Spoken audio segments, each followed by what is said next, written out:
പറവകൾ നൽകുന്ന ഒരു ഗുണപാഠം എനിക്ക് പറയാനുണ്ട്.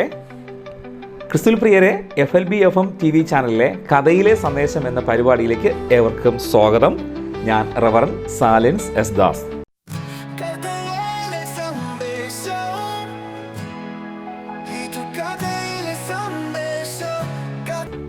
നിങ്ങൾ പുഴയുടെ തീരത്ത് ചെറു പക്ഷികൾ കുളിക്കുന്നത് കണ്ടിട്ടില്ലേ? അവയെ ശ്രദ്ധിച്ചാൽ മിക്ക പക്ഷികളും ചിറകുകൾ നനയാതെ വെള്ളത്തിൽ മുങ്ങുകയും കുളിക്കുകയും ചെയ്യുന്നത് കാണാം.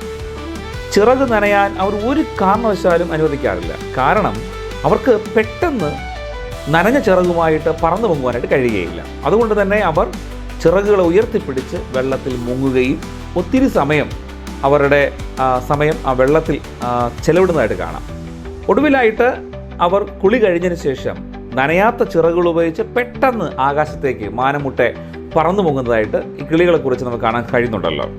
ഈ കിളികൾ നമുക്കൊരു ഗുണപാഠം നൽകുകയാണ്. എന്താണെന്നറിയണ്ടേ? ഈ ലോകത്തിൽ നാം പല മേഖലകളിൽ ബന്ധപ്പെട്ടിരിക്കുന്നവരാണ്. പല കാര്യങ്ങളിൽ നമ്മളെല്ലാവരും തിരക്കുള്ളവരാണ്. പക്ഷേ ഈ കിളികൾ പറയുന്നത് നമ്മുടെ ആത്മാവും വിശ്വാസവും സ്നേഹവുമാകുന്ന ചിറകുകളെ ഈ ലോകമാകുന്ന സാഗരത്തിൽ മുങ്ങിത്താണു പോകാതെ ഉയർത്തിപ്പിടിച്ചുകൊണ്ട് ഏത് സമയത്തും സ്വർഗത്തിലേക്ക് ക്രിസ്തുവിലേക്ക് പറന്നു ഉയരണം എന്ന താല്പര്യത്തോടെ ജീവിക്കണമെന്ന സന്ദേശമാണ് ഈ കിളികൾ നമുക്ക് നൽകുന്നത്.